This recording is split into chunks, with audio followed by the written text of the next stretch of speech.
Hi guys, welcome back to my YouTube channel and welcome back to another vlog. और अभी actually मैं जा रहा हूँ मेरी नैनो की सर्विसिंग करने के लिए, जो कि बहुत दिनों से पेंडिंग थी।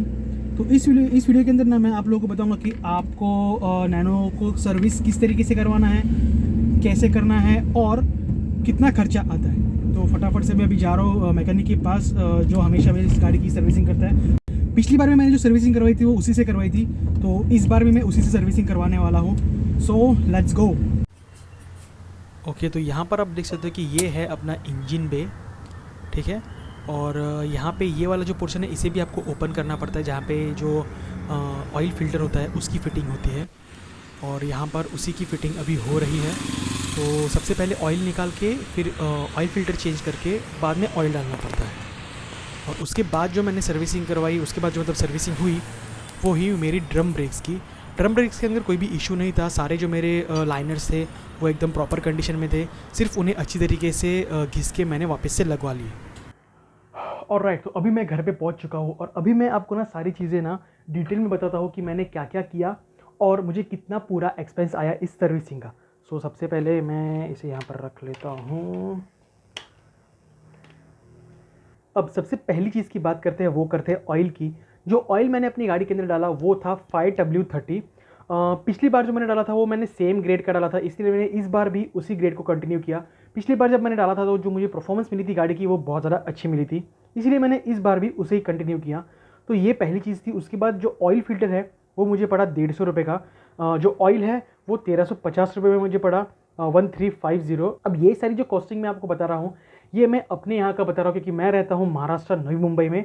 तो आपके यहाँ पर प्राइसेस ऊपर नीचे हो सकता है depending upon the state taxes. तो ये जो दो चीज़ें थी वो पहली दो चीज़ें थी। उसके बाद जो उन्होंने काम किया वो किया मेरे ड्रम ब्रेक्स का। चारों ड्रम ब्रेक्स को उन्होंने अच्छी तरीके से मुझे साफ़ करके दे दिया।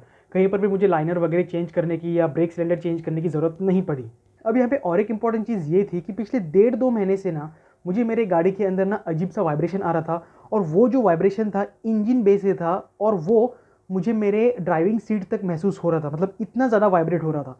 तो मैंने सोचा कि यार जब मैं सर्विसिंग करवाऊँगा 1 महीने बाद तो तभी मैं सॉर्ट आउट कर लूँगा, क्योंकि उस पर्टिकुलर टाइम पीरियड में मैं कहीं पर भी लंबा नहीं जाने वाला था। और जब मैंने उस मैकेनिक को कहा कि मुझे गाड़ी सर्विसिंग करवानी है तो उस मैकेनिक ने पूरा इंजन बे वगैरह देखा, और उसी समय उसने मुझे कहा कि आपके गाड़ी का जो इंजन हाउसिंग है वो ख़राब हो चुका है, वो टूट चुका है। अब वो पार्ट मैं आपको दिखाता हूँ। ये होता है वो पार्ट, इसको इंजन हाउसिंग कहते हैं, ठीक है। ये जो पोर्शन है, let me just show you. ये जो पोर्शन है ना, यहाँ पर हमारे इंजन का एक पॉइंट लगता है, और ये जो दो चीज़ें हैं 1 और 2 ये हमारे चेसी पे लगते हैं, ठीक है। तो ये कुछ इस तरीके का पार्ट होता है जो टूट चुका था, लिटरली टूट चुका था। और फिर इसे भी मैंने चेंज करवा लिया। अब ये जो पार्ट है गाड़ी के अंदर, ये जो पार्ट फिटेड था ये ओरिजिनल टाटा का था, और मैंने जो पार्ट अभी लगाया वो भी ओरिजिनल टाटा का है। तो इसकी कॉस्टिंग मुझे गई 500 रुपीज़ ऑफलाइन मार्केट के अंदर। तो ये एक मुझे एक्स्ट्रा खर्चा पड़ा। अब मैं यहाँ पर अगर आपको टोटल बताऊँ तो मुझे 2700 रुपये खर्चा आया सर्विसिंग का। ये जो तो पार्ट था ये एक्स्ट्रा पार्ट था 500 रुपये का, वो छोड़ दीजिए। पर अगर आप अपनी नैनो की सर्विसिंग कराते हो तो 2000 से 2200 के अंदर आपका पूरा खर्चा हो जाएगा। अब इसके बाद जो मैंने सर्विसिंग करवाई वो करवाई एसी की, क्योंकि पिछले 2 सालों से मैंने एसी की सर्विसिंग नहीं करवाई थी। मैं खुद ही घर पर जो एयर फिल्टर वगैरह है वही चेंज कर रहा था। तो एसी का जो सर्विसिंग कॉस्ट मुझे पड़ा वो 2000 रुपये पड़ा।